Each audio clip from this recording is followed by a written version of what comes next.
So recently I saw a video about The Amazing Spider-Man 2, made by FilmSpeak, where he talks about how the movie is a perfect Spider-Man movie, which was really strange to me because I remember everyone hating the movie when it came out. Heck, I was a kid and I didn't even care for it. But after watching his video, I thought I might as well give it a second chance. I mean, I haven't seen the film in 12 years? Might as well see if it's any better than I remember. And heck, this video was fairly convincing. So, without further ado, I give you The Amazing Spider-Man! Living on the edge, fighting crime, spinning webs, swinging from the highest ledge, he can leap above my head. These movies suck. These movies fail in so many different ways. Not only as a Spider-Man movie, but also as a film in general. So much so, I don't even know where to start. I think the best way to talk about these two films is to do a scene-by-scene breakdown, so I can talk about all of my negatives that I have with these two films.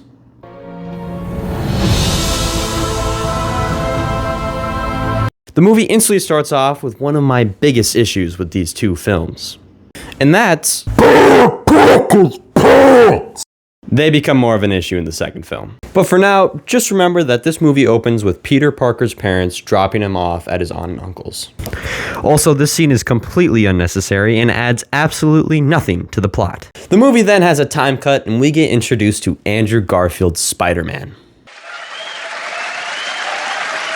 Andrew Garfield is a great actor. But I don't think he works in these films.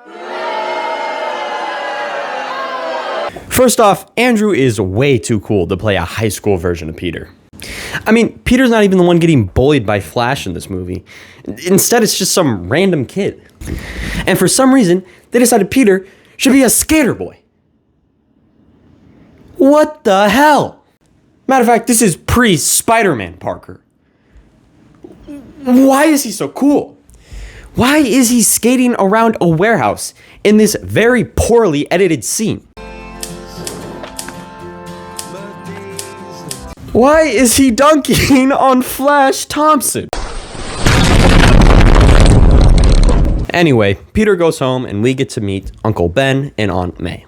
And I kind of enjoyed this scene. I think Peter and Ben play off each other well, and Aunt May is only kind of a dick. Peter then finds a briefcase of his dad's and finds out that Dr. Connors and his dad used to be partners. So Peter genuinely decides to sneak into Oscorp to talk to Dr. Connors. And to make it into the building, he steals some random kid's pass. Wait, what? Yeah, so in order to find out more about his dad, Peter decides to sneak into Oscorp by stealing some random kid's pass. So after Peter commits identity fraud and robbery, Peter decides to sit back and watch as the kid that actually earned his place to be there is dragged out in his place. So, after we learn that Peter is a complete piece of crap, we are introduced to Dr. Connors. Peter and Connors then have a conversation with some pretty big words, which leads to Peter walking into a spider enclosure where he finally gets bit. Then Peter tweaks out on a bus in one of the worst edited scenes in all of movie history. Wow! That hurts to watch. Hey, which one of you edited that? Moving on, Peter gets yelled at, then shows that he's an absolute baller, followed by getting yelled at again. For some reason, Uncle Ben gets mad at Peter for showing off or defending himself. I don't know. Probably just bad writing. Hopefully this is the last time Uncle Ben makes a stupid decision. We are then gifted with more Emma Stone and Andrew Garfield romance? I don't really know what it is. Followed by another poorly edited scene. Peter then gets yelled at again and decides to go on a new journey to find some milk.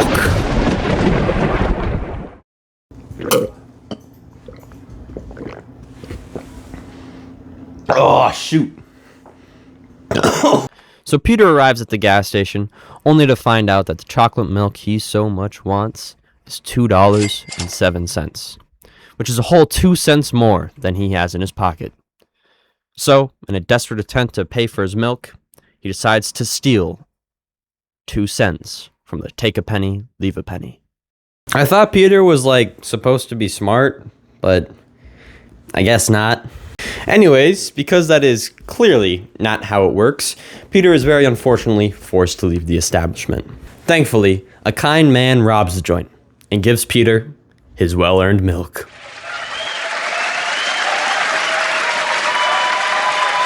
Then, immediately right after, caps Uncle Ben.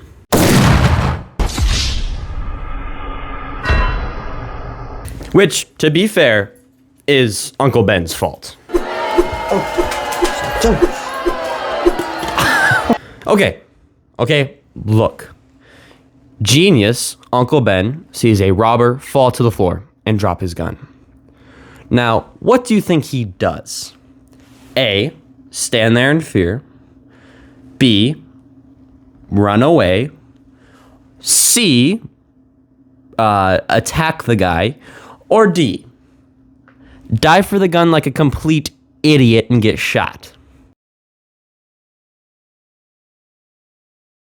Ding, ding, ding, we have a winner. I said it, we have a winner. If you picked answer D, you are correct. He screams and dives for the gun.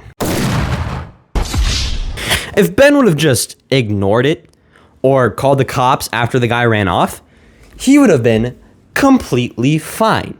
Whatever. I mean, it completely ruins the "with great power comes great responsibility" line because it's Ben's fault he died and not Peter's. But, I mean, who cares about that line anyways? With great power comes great responsibility, blah, blah, blah. Peter's sad now, blah, blah, blah. Peter starts hunting down the guy who killed him, blah, blah. Wait, what? So, Peter decides this guy needs to die and decides to start hunting down people that look like him. Matter of fact, the whole reason Peter makes his suit in the first place is so people won't recognize him committing his crimes. This is shown as a heroic moment.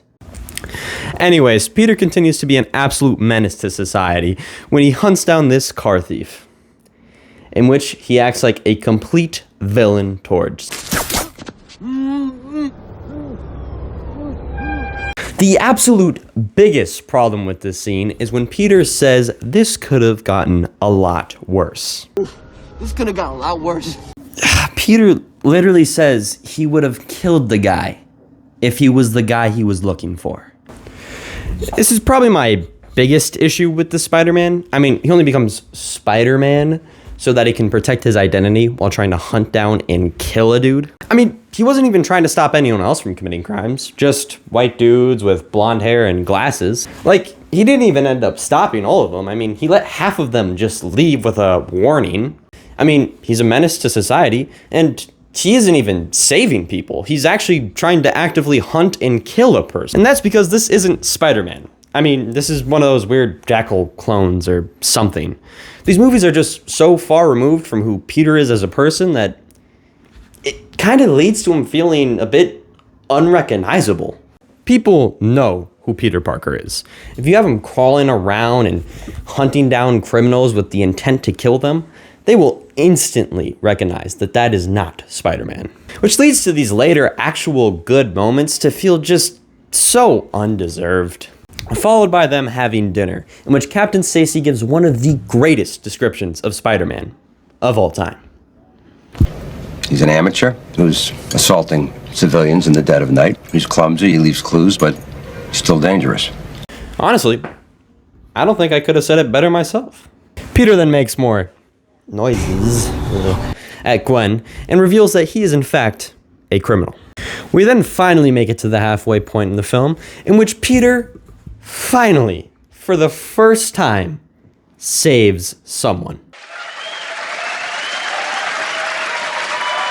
And it doesn't really work. You see, I actually really like this scene. I mean, having Peter give the kid his mask to help calm him down, and then walking him through each step on how to escape the car, it's all really good. But it really doesn't feel earned for this Spider-Man. I mean, you can't just have Peter go from hunting down one guy with the intent to kill him to then suddenly being the heroic superhero that saves the day. I'm sorry, but that is just not a convincing enough character arc for me. Peter learn Connor Lizard. Peter go underground to get the evidence of Lizard. Lizard beats Peter. Lizard find camera Peter brought down to collect evidence. Lizard see Peter's blatant name. What? Peter had his freaking name blatant on the camera, and that's how Lizard finds out he's fucking stupid ass movie, man. More noises, cool fight, and oh, hi Stanley. We've now reached the climax of the film, in which the lizard wants to turn everyone into lizards. Okay. I know it's comic accurate, but that is still a really stupid plan. Anyway, Spider-Man beats the lizard, Captain Stacy gets popped, and then tells Peter to stay away from his daughter? Damn, dude, that's kind of cold. Oh yeah, best part is, Peter actually goes through with this. Never mind, because the literal next scene has Aunt May giving Peter a pep talk, telling him to tap that. So Peter decides to make the wise decision and ignore Captain Stacy's dying wish. The end. Stupid film, man. 3 out of 10. I don't like it.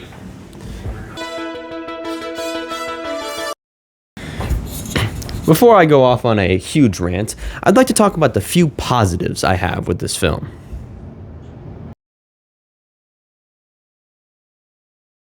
Now that we're done with the positives, let's take a deep dive and take a look at what makes this film so horrendous. And the movie starts off pretty well. We get this really cool shot of the brand new suit, followed by this actual pretty good swing sequence. And, oh, I forgot. You see, this movie actually starts with a stupid James Bond sequence with Peter Parker's parents. This sequence is useless, by the way. You can, once again, just remove the scene from the film, and it changes absolutely nothing. Matter of fact, the scene actually takes away from the film. Instead of having a cool opener with Spider-Man swinging around and stopping the bad guy, we're forced to watch his dumbass parents die. Oh, but don't worry. The movie very quickly reminds you that you are watching a TASM film by showing you that Peter is still very much so a menace to society.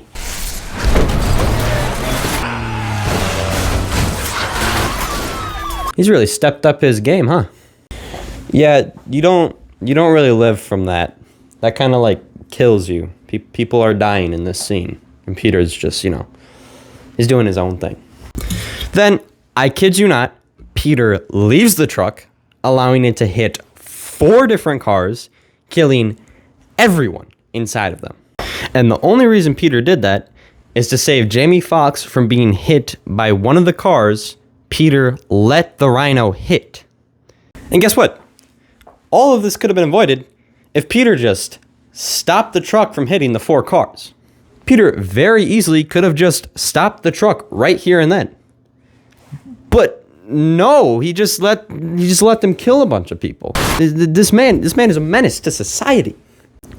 So after Peter's done letting a bunch of people die, he decides to take a well-earned break and just mess with this guy. I don't know what he's doing. Peter, people are dying.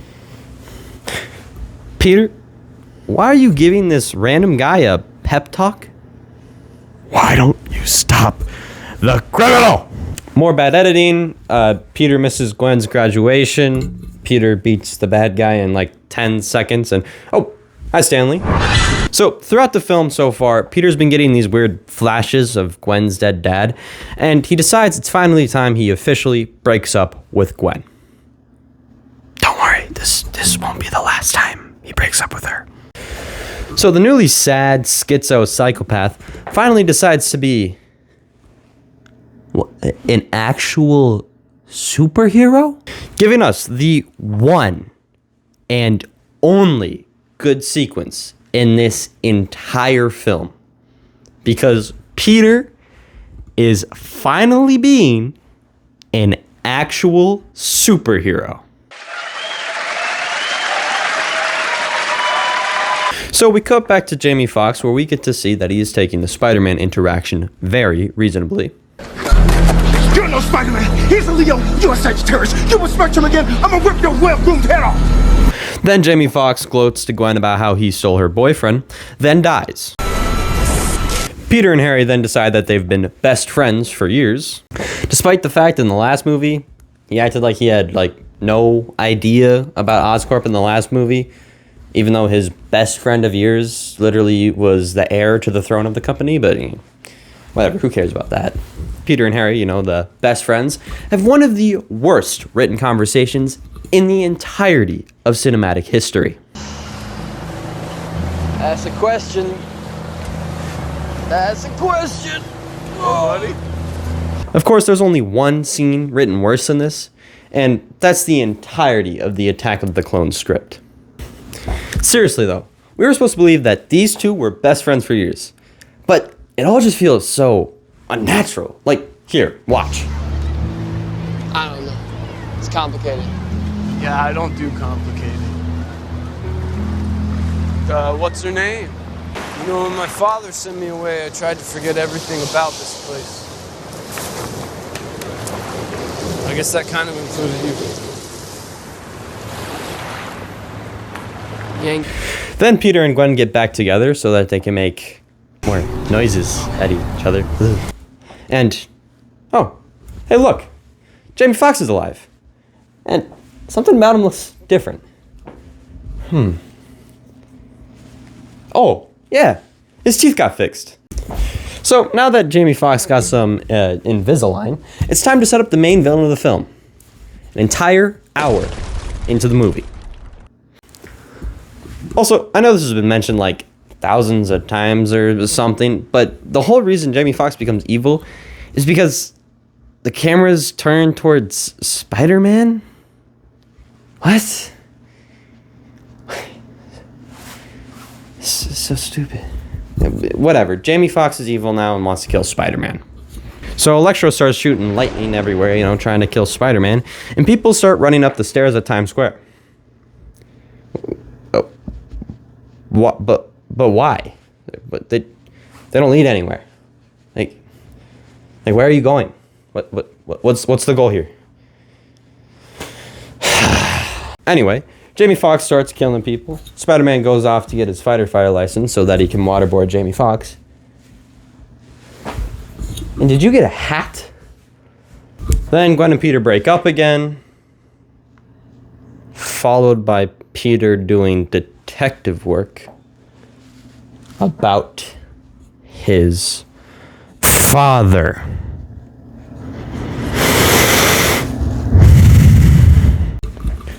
So Harry finds out he has AIDS and realizes he needs Spider-Man's blood if he wants to live. So Harry decides to ask Peter if he'd be willing to help him out by asking Spider-Man for his blood. So Peter, wanting to help his best friend in his time of need, decides to show up later to Oscorp as Spider-Man so that he can tell Harry to F off. Peter could have just told him that he couldn't find Spider-Man or, just give him his blood. Either A, Harry dies anyway, or B, he at least has a chance at life. I mean, Peter might as well have tried since, they're best friends. Peter and Gwen are back together again for some reason. I don't remember. And Harry is also evil now. Who cares? Who cares? Peter is sad again because it turns out Gwen is moving off to some random college over in England. And in a moment of anger, he throws his calculator at a wall, in which it drops out magical quarters that open this one random train station his dad used to own.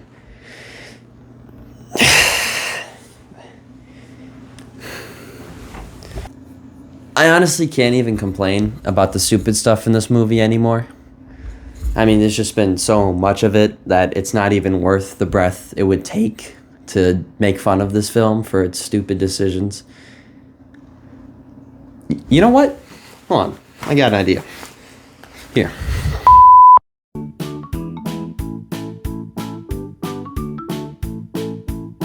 The movie reminds us Electro was also a villain.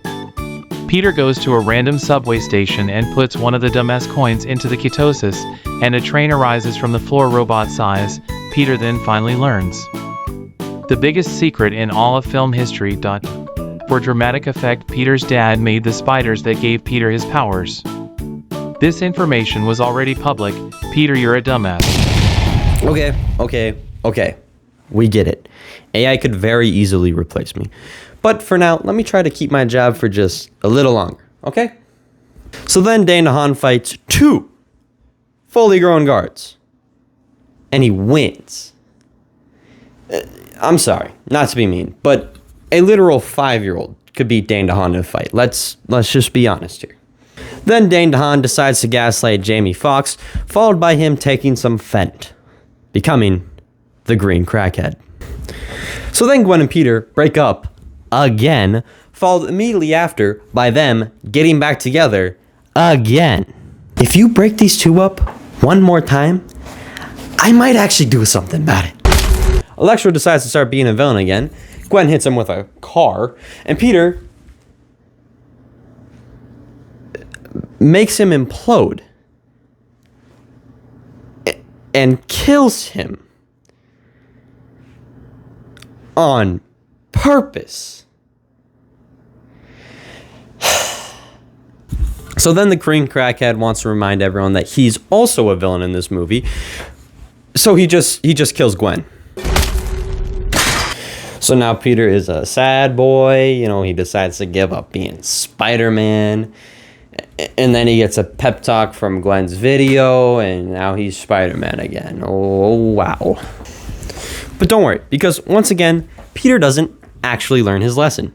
Instead, he still decides to F around as a bunch of civilians' lives are put in danger. Great job, everyone. Wow, he really did it. Once again. 10 out of 10. Would never watch again. It's a stupid movie, man. I stupid freaking hate this movie. So yeah. Moral of the story: these movies suck. So yeah. See ya.